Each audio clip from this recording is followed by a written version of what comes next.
안녕하세요. 오늘도 출근하는 김대리에게 저자 유쌤입니다. 오늘은요, 여러분들과 함께 회사에서 마음의 상처를 어떻게 잘 지혜롭게 극복할 것인가, 여기에 대해서 함께 이야기해 보고자 합니다. 회사에서 사실 마음의 상처를 입는 경우가 대부분 이제 인간관계 때문인 경우가 한 90% 되죠. 순수하게 업무 때문에 우리가 마음의 상처를 입거나 그러진 않아요. 굉장히 그냥 뭐 피곤하거나 힘들거나 스트레스를 받을 뿐이지. 근데 이 마음의 상처라는 게 언제나 이제 인간관계랑 직결이 돼 있거든요. 그런데 이제 그런 거를 우리가 마음의 상처를 입었다고 그래서 뭐 막 그걸 드러내놓고 뭐 얘기를 하거나 이러지도 않고, 그거를 막 빨리 치유하려고 누군가가 적극적으로 노력하지도 않죠. 보통 이제 누군가로부터 마음의 상처 딱 입으면 그걸 막 꽁꽁 앓거나, 아니면 그냥 모른 척하고, 본인 상처인데 본인이 모른 척하고 그냥 묻어두고 넘어가거나, 그럼 이제 상처 난데 또 상처가 나고 막 덧나고 막 상처가 심해지고, 그러다가 결국에 이제 너무 이게 도가 지나치게 되니까, 그럴 때 저희 이제 유쌤의 직장 수업 카페에도 그렇게 이제 심해진 경우에 그제서야 상담을 요청을 해 오거나 SOS를 이제 요구하시는 그런 직장인 분들이 대부분이세요. 그래서 오늘은 회사에서 인간관계 때문에 입는 마음의 상처를 우리가 어떻게 지혜롭게 극복해 나갈 것인가에 대해서 두 가지 케이스를 가지고 여러분과 함께 이야기를 해보도록 하겠습니다. 첫 번째는요, 우리가 보통 지하철을 제가 한번 예를 들어 볼게요. 지하철에 보면 문에 기대지 마시오 이렇게 써 있잖아요, 여러분. 왜 그렇게 써 있을까요? 이제 우리가 무심코 이렇게 기대에 있다가 문이 열려서 이제 넘어지면 다칠까봐, 그래서 이제 그렇게 경고문이 붙어 있는 건데요. 그걸 보면서 저는 그런 생각을 했어요. 사람 관계에서도 동일하다.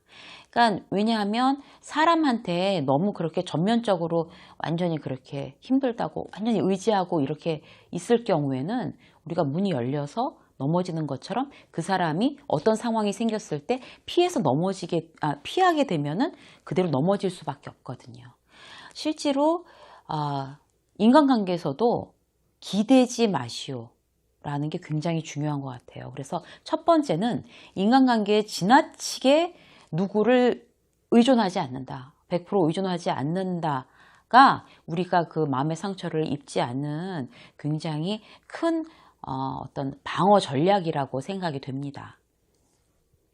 한 가지 이제 예를 들면요, 박 과장이라는 사람이 있었어요. 그 사람은 어떤 사람인가 하면 되게, 왜 우리 주변에서 흔히 볼 수 있는 사람 좋다 이런 사람 있잖아요. 그리고 사람 되게 좋아하는 사람. 그래서 누가 무슨 일이 있으면 막 발벗고 다 오지랖 넓게 다 도와줘야 되고, 뭐 30분 얘기하고 뭐 술 한잔 같이 마시면 갑자기 형 아우 되는 거고, 나 그 사람도 잘 알아, 뭐 그 사람은 거의 뭐 형제나 마찬가지야, 이런 사람이 막 곳곳에 수백 명씩 되고 이러는 분들 계세요. 이제 그런 분들이 굉장히 위험한 케이스인데요. 이런 경우에는 본인이 남한테 그렇게 막 뭐 잘해주고 이렇게 마음을 열고 그게 막 의존하고 어쨌든 이랬던 어떤 그런 신뢰감이나 그런 사랑이, 우정이, 그게 그 사람이 그만큼 자기한테 피드백을 주지 않았을 경우에 배신감이나 상처가 되기가 굉장히 쉽거든요. 회사에서도 그런 경우 있는 것 같아요. 그런데 우리가 회사에서 어떻게 생각을 해야 되나 하면요, 아까 말씀드린 것처럼 문에 기대지 마시오 라는 것처럼, 사람한테 물론 누군가를 좋아하고 신뢰하는 건 당연히 그렇게 해야 되죠. 그래야지 원활한 인간관계, 그 다음에 우리가 동료들하고도 우정을 나누면서 잘 지낼 수가 있는 건 맞는데요. 실제로 너무나 지나치게 의존하는 거는 굉장히 그 사람에게나 나에게나 어떤 독이 될 수 있습니다. 그래서 누군가에게 믿고 신뢰하고 내가 어떤 거를 굉장히 우정어리게 해주는 건 맞지만, 거기에 대해서 그만큼의 어떤 피드백을 기대하면은 굉장히 위험해요. 그래서 원칙을 말씀드리면요, 회사에서는 정확한 기브앤테이크는 없어요. 어떻게 기준을 둬야 하냐면, 내가 저 사람한테, 내가 마음에 드는 저 사람한테 100만큼 어떤 마음을 주고 잘해주고 했다면 그 사람에게 50을 받게 되면 굉장히 성공적인 인간관계라고 생각하시면 정확합니다, 여러분. 그래서 나는 100, 그래서 50을 받으면 아, 고맙다. 참 좋은 어떤 릴레이션십이 유지되고 있구나. 이렇게 여러분들이 계속 기준을 두시는 게 문에 기대지 마시오에 적합한 내용이에요. 사람에게 기대지 마시오. 이게 회사에서 어떤 일을 하면서 생활에 나가면서 마음의 상처를 받지 않는 그런 첫 번째 방법이고요. 이렇게 되게 되면 상처를 받더라도 가볍게 상처를 받는 거고, 뭐 우리가 전면적으로 기대 있지 않으면 문이 열려도 이렇게 한번 휘청하거나 아니면 그냥 문이 열리는구나 하고 몸을 치우면 되는 거잖아요. 그렇게 가볍게 상처받고 더욱더 마음의 근육이 튼튼해지는 그런 어떤 우리들의 사람 관계를 잘 유지해 나가고 내 마음도 지키는 방법이라고 생각하시면 되겠습니다. 두 번째는요. 자기 컴플렉스나 어떤 자기 상처에 대해서 너무 숨기려 하지 마세요, 여러분. 그렇게 되면 특히 자기 컴플렉스를 그렇게 감추거나 그걸 갖다가 어떤 본인 스스로도 굉장히 부정적으로 막 그렇게 막 끌어안고 있으면 그게 마음의 상처가 되기가 굉장히 쉽고 그 상처는 쉽게 아물지 않아요, 여러분.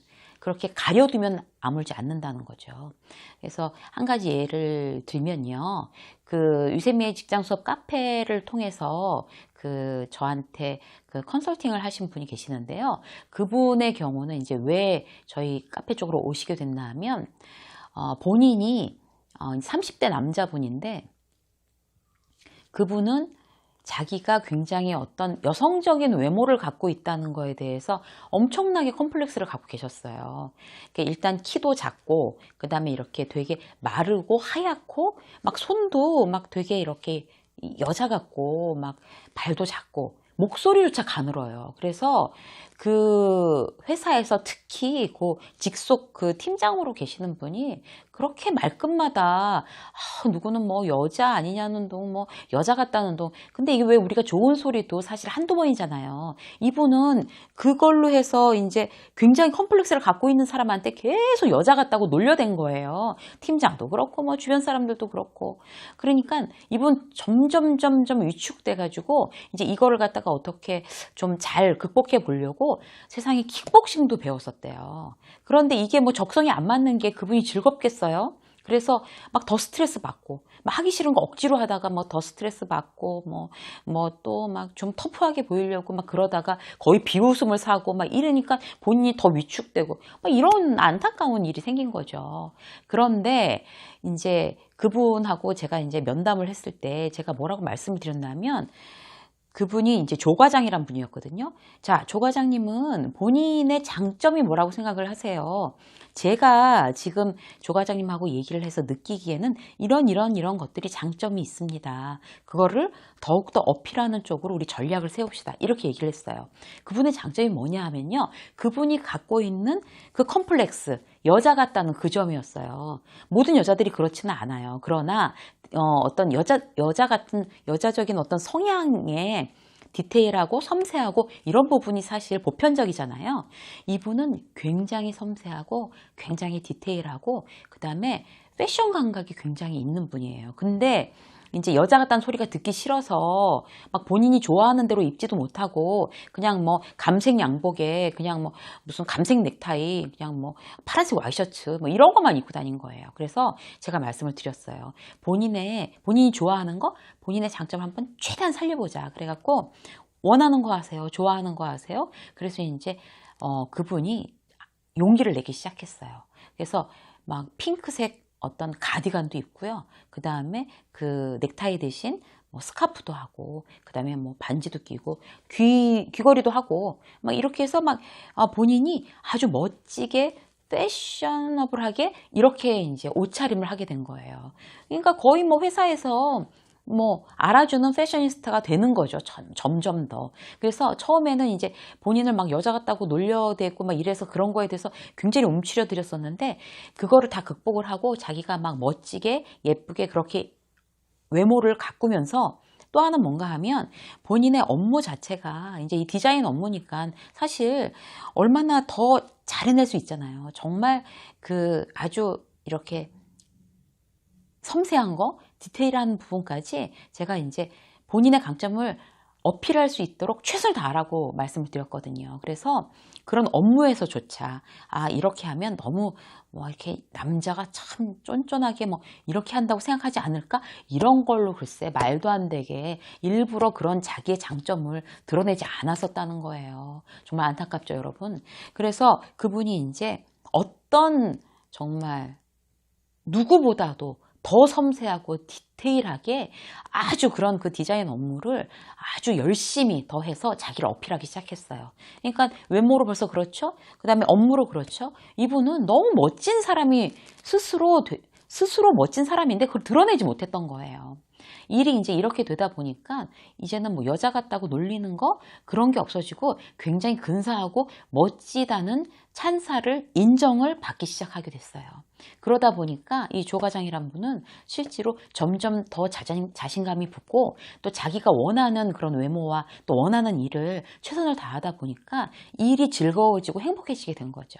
그래서 이제 누가 어머 여잔 줄 알았어 라고 막 농담처럼 아니면 정말 진심인데 그렇게 얘기를 해도 그냥 웃어 넘길 수 있대요. 그게 상처가 되지 않는 거예요. 본인이 그게 얼마나 장점이고 그거를 통해서 회사에서 얼마나 인정받고 있다는 사실을 이제 스스로 깨닫기 시작을 한 거죠. 점점 더 그런 쪽에 집중해서 그분은 아마 나중에 훨씬 더 훌륭한 디자이너가 될 거라고 믿어 의심치 않게 됐어요. 여러분 이렇게 말이죠. 실제로 그 사람에게 지나치게 기대지 않는다, 의존하지 않는다, 그리고 어떤 마음의 상처를 입어도 가볍게 털 수 있게끔 그렇게 기브 앤 테이크, 내가 100 주면 50만 받으면 성공이라는 어떤 기준을 적용을 하고 그리고 본인의 컴플렉스나 어떤 상처에 대해서 안에서 골마 터지지 않게 더 드러내고 그런 부정적인 어떤 생각이나 에너지를 굉장히 긍정적인 에너지와 자신의 장점으로 부각시킬 수 있도록 애쓴다고 하면 우리가 입는 회사에서의 마음의 상처는 훨씬 더 줄어들고 잘 관리를 할 수가 있게 될 거예요. 여러분은 지금 이 채널을 보고 계시는 여러분은 어떤 일로 회사에서 상처 입고 계세요? 오늘 말씀드린 같이 말씀 나눈 이 얘기를요 곰곰이 생각해 보시고 이제는 가볍게 상처 입고 마음 근육이 튼튼해지는 그런 여러분들의 회사 생활을 응원하겠습니다. 유세미의 직장 수업 오늘 여기까지 하겠습니다. 고맙습니다.